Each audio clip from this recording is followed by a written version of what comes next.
Okay, I'd like to call to order the special board meeting, October 31st, 2016. Roll call, Director Solano? here. Director Carpenter? Here. Director Crawley? Present. Director Bernstein? Present. Director Ianson? Yes. And we have one. Okay, thank you. Please stand for the pledge of allegiance. I pledge allegiance to the flag of the United States of America and to the republic for which it stands, one nation, under God, indivisible, liberty and justice for all. Thank you. Public comment number one. Is there anybody out there, Chief? Anybody? Jim's coming. Jim's walking in. Who? Jim Lewis, you might have one member of the public here. Jim, Hi, you getting Jim. public comment? Public comment? Hey, welcome public. There you go, we got one okay, we got a public. Well, we're all public. Okay. We're all public. Public comment number one. Public comment number one, there is none. Let's go to the regular agenda. Item one, consideration resolution authorizing the fire chief to execute an agreement regarding Facebook's West Campus expansion. So move. Second. Okay, discussion. Any discussion? I have about 5 questions, and you can let me do them however you want. There you go. You're up. Should I go last? Go first. You may go first. You may save us the trouble of asking questions. Right. I had a question on the first page, and I just wondered if there's anything significant, Chief. On the first page, under the recitals, it says, whereas the fire district has informed the city and Facebook that the project may have impacts. In fact, didn't we inform them that it would have impacts? So I didn't write that. I'll flip that to legal because it's their legalese in writing the agreement. So Tim or Lauren, did you catch that? Yeah, this is Tim. I guess I'll address it. Basically, the recital is just trying to say that there are impacts to the district. I understand what Director Bernstein is saying about may versus will. Honestly, given the agreement between the parties, the resolution of that issue was that, there's potential impacts, but we're trying to address them through this agreement. So, in the nature of an agreement, that's why it's worded that way. Go ahead, Jack. You got Okay. another? Yes, on page 3, subsection 6, why would we choose to have Facebook give us capital improvements rather than just give us cash and let us purchase our own capital equipment? You can't do impact fee. This is Tim again, Chief. Do you want me to address that? And I'm reading it right now. Go ahead. Okay. It's just an option that we can agree to. In other words, we'd have to agree to the capital improvements. In a fee program, it's pretty common that in lieu of paying a fee, they can provide the actual improvements that are under the fee program. And, the money would have to be equivalent or greater. But the section also says that the improvements would have to be agreed upon by Facebook and the fire district, which means that unless we agreed, they couldn't just unilaterally provide capital improvements. I guess I was trying to read between the lines. Is there some reason that we or they would want to include such a provision? Chief, I don't know if you have input on that. No, I think, just in the discussion for your, benefit, we left it open so we could go essentially either way, right? At this point, they're gonna do it with a dollar amount, but again, there are different ways to do this that we discussed with Facebook. So, there are some options in here, especially as we go forward. Okay. Then, I want to ask on page 5,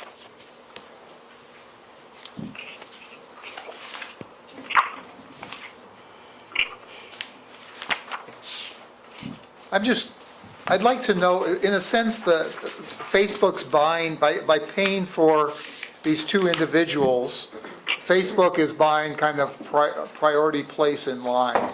And I'm not in any way opposed to this, and I'm going to vote for it and so forth, but I'd like to know what we're setting up here in terms of first-class service versus second-class service.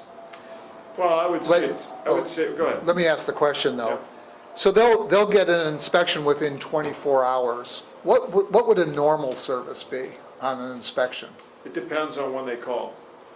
It depends on what the scheduling availability is. So given the workload right now, based upon the number of developments that we have going on and the workload that the Prevention Bureau has, it may take longer than that. It could take 2, 3 days, 4 days, based upon, whatever else, it's on a priority system based upon the calls that come in.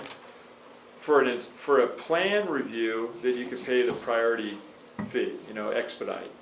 But for an actual inspection, you get the inspection when the inspector is available. Facebook has said, look, we do want to make sure that we're going to be timely.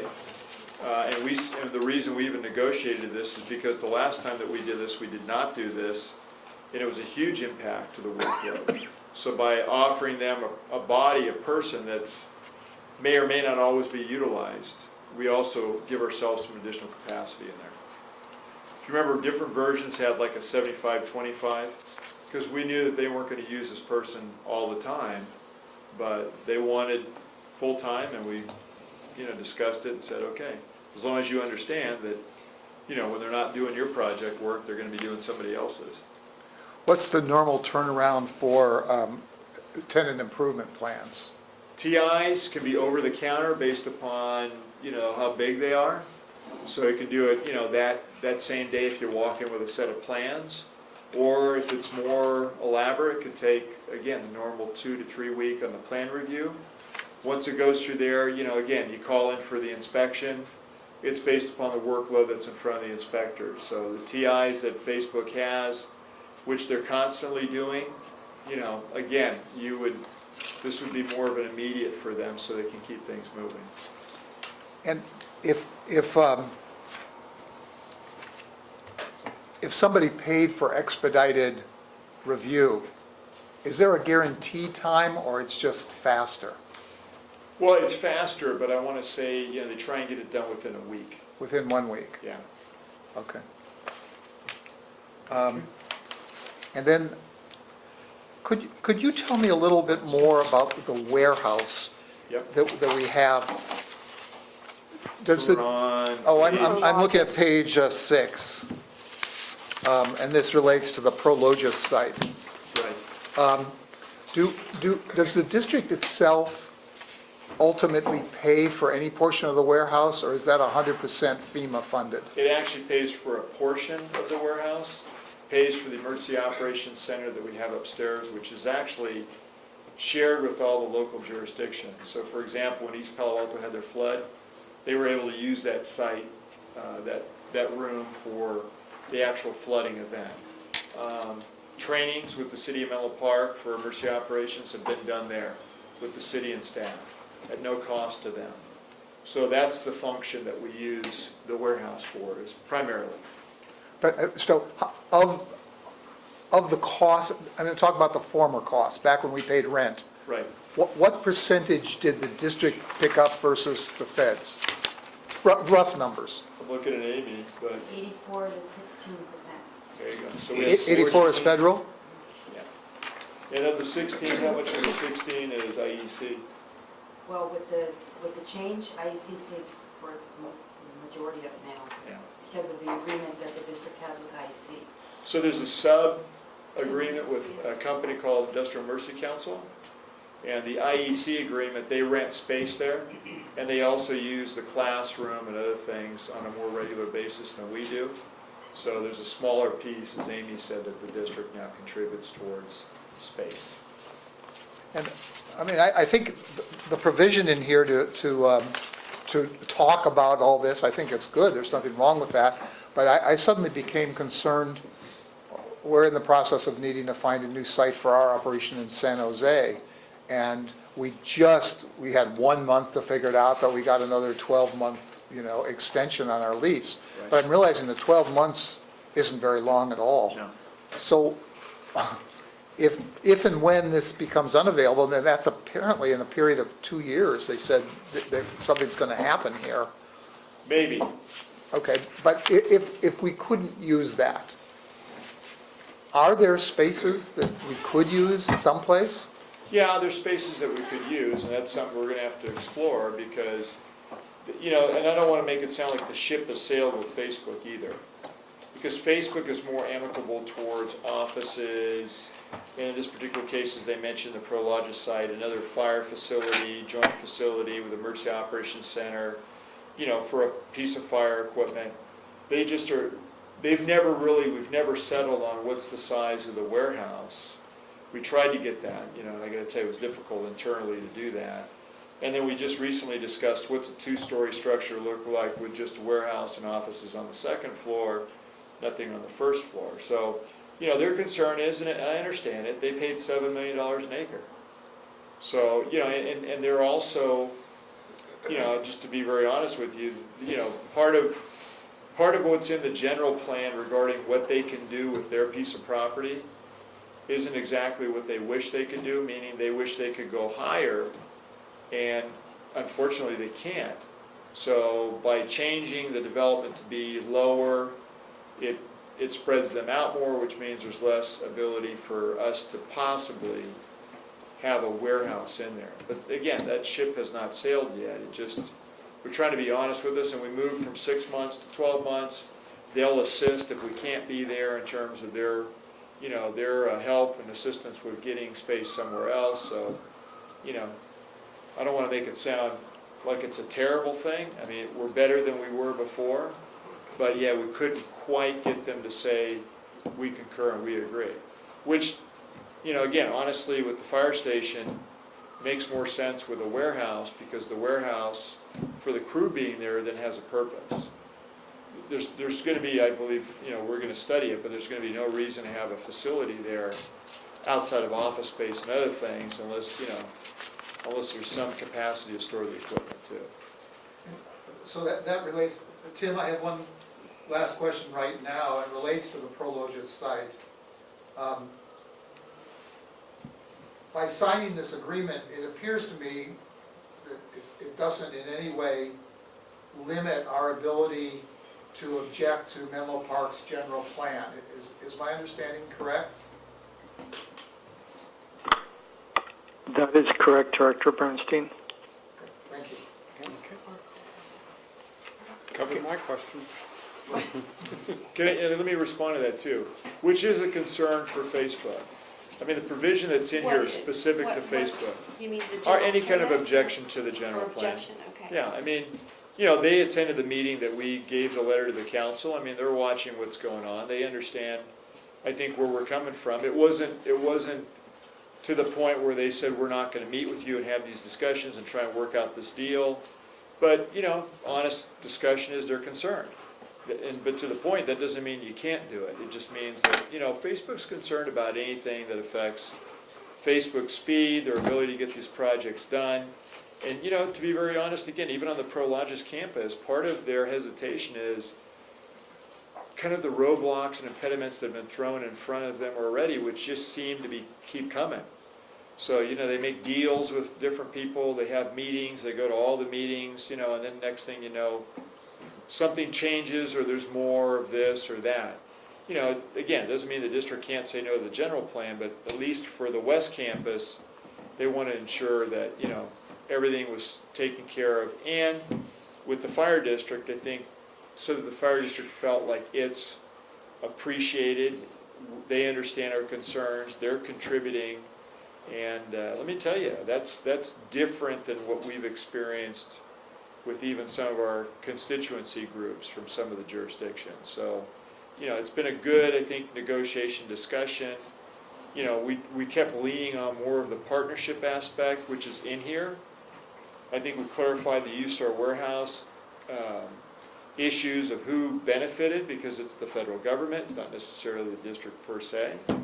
But, it's important to the district, and they understand that they have a place for the USAR equipment, because that benefits the team and it benefits us as response entity to have all that close by. So, I think we had a very good discussion on all these things, and, in terms of an agreement, this is to I think, the best of all of our ability.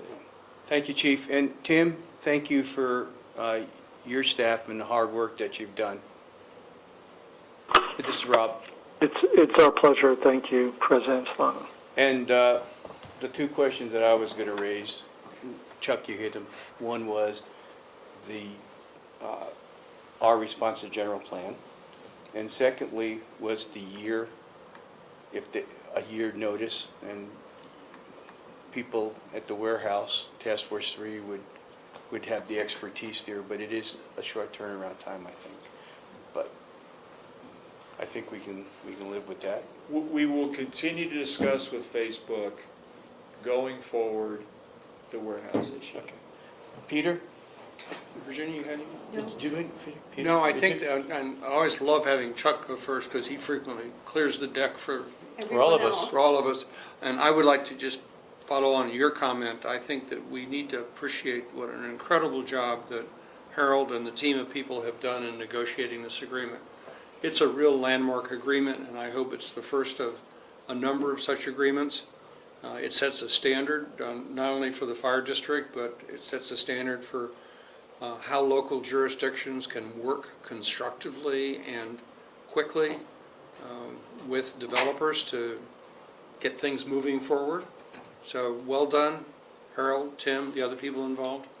I'm going Virginia? to echo what Peter said in terms of collaboration, something that I think that we should be very proud of as a district, and all of the folks who have worked on that, on this agreement. And I think that, as Peter said, it is a good example of what a community can do and achieve when we all work together. So kudos to all of y'all. Thank you. Great. Chuck, go ahead. Yeah, just one more, I have a comment also on the agreement. This is for Tim. Tim, maybe it's unrealistic to think that we could have one of these development, I can't remember the name of it from the last meeting, the vehicle that we're talking about to charge impact fees. CFD. The CFD, thank you. It's probably unrealistic to think we could have that in place before they broke ground on these buildings, but in the event we did have something, how does that, if at all, interfere with any of this? Well, I'll address that in general terms because I think we have to cross it more specifically when we get there. But in general terms, as we talked before, the basis for the costs of the impacts between a impact fee and assessment district, the underlying financial analysis is somewhat related. It's not exactly the same, but it's somewhat related.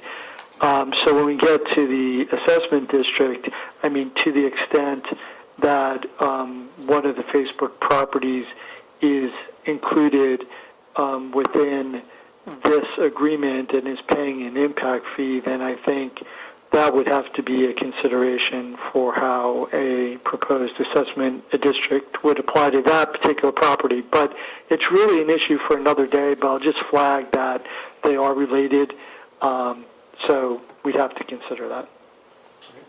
The comment that I had was, I think this reads well, I think it's good. The one thing that concerns me a little bit, and I'm not going to make an issue of it, but I think the no announcement aspect of this is something, I thought that we weren't going to say anything while it was being negotiated. I have no need to tell anybody, but it just seems to me that in terms of transparency and full disclosure and all that, a little bit violates what our norm is trying to be. So let me respond to that, because we discussed that. I think this was something that was in the last agreement, and at that time, to be frank with you, a lot of people had their hands out. Facebook didn't know who we were, didn't have the relationship with us that they have today. This is a loose issue. They understand, Tim's told them that we're not only transparent, but we're a public entity. So, this meeting is being recorded, there's going to be minutes. They're aware that the press calls, we're going to respond to the press and tell them what occurred here. There's no secret veil over this thing, and it's going to be a publicly accessible document. So, it is different this time, but that provision's in here, just because they chose not to remove it, but they're well aware that there's no secrecy here. Okay. And let me finalize just on this real quick, because it's not in here. We started this discussion with them back when we looked at the impact fees, which was not an easy thing. We actually invited Facebook and Bohannon Development into the room. And you got to understand, we started with words like extortion, fleecing, things like that from the district. The real benefit with the impact fee discussion was we modified it, we updated it, I think we streamlined it. We made it fair for the developers, and I think the developers, Facebook being one, the reason they're on board is because we satisfied all of their concerns. But I think more importantly, because it's something that's coming up again now, is we went through with Facebook and Bohannon what the reserves were for the district, what the budget was for the district, how we collect property taxes. And at the end of that conversation, they completely understood how we operate and why we do what we do. And they thought that as business practices, as business people, it made a lot of sense, all the things that we were doing. Saving for things, for the future to make sure we had replacement costs. I mean, we truly operate more like a business than we do government, because government doesn't behave very well many times. So, we got here through and included the impact fee philosophy and theory, and also what you adopted, because they agreed. And that wasn't like we were looking for their concurrence, but I think they really helped us refine it, improve it, to the end where here they are accepting it, despite the fact that we're still having a struggle with some of the jurisdictions that we serve. But they totally understood it, they're on board, they get it, they think it's fair. I know that some of these entities wish it was not in this agreement because it gives it some credence, but I think it's a nice testament to the district that Facebook, as one of the biggest developers, sees it as the right mechanism to pay their fair share, no more, to the district, unless they choose to do something outside of this. So that's it. So just to piggyback on Bill, Chuck, in terms of the time frame, you're talking all the way back to around 2012. Yeah. So if this has been over a long period of time, and I think a lot of things got hammered out, and I think the end result is actually a pretty good relationship, in my opinion. So I'm happy that it's turned out this way, because it was not always like this. Well, a good Especially relationship. when Bob and I got on the board, this was a We problem. were starting. Rex, do you have anything to add? Rex? No. Okay. I was going to say, a good relationship, and again, I can't emphasize enough, fair share contribution. I'm not going to speak for the rest of what Facebook wants to do, but for fire protection, I think, this was a very good negotiation. I think it's a fair representation to go to a methodology that, if accepted, whether it's in a CFD or the impact fees itself, if the jurisdictions choose to adopt it, that made sense. And again, they help refine it, so we appreciate that. Okay, well, are we done? Discussion? Okay, Call the question? okay. All those in favor? Director Bernstein? Aye. Director Crowley? Aye. Director Carpenter? Aye. Director Ianson? Yes. Then Director Smiley. Yes. That passes 5-0. Okay, Thank you. thank you. You're welcome. And again, So I won't be doing a press release. right, and people from Answer your Facebook, thank you Yes. for Please being let them know how much we appreciate it. Well, we will do that, but again, if you're contacted by the media, feel free to speak, freely, because this is a public forum, so. Okay, public comment number 2? Well, can I respond to that? Yeah. If I were contacted, I would refer them to you. Right, or the president, but I mean, if they ask for your comment, if you were in favor, why were you in favor, you can respond to that. Okay. Okay, public comment number 2? Have none? Move to adjourn? Second? All those in favor? Aye? Nay? Aye. Aye. 5-0. Thank you, Rex, and Tim. Thank you. and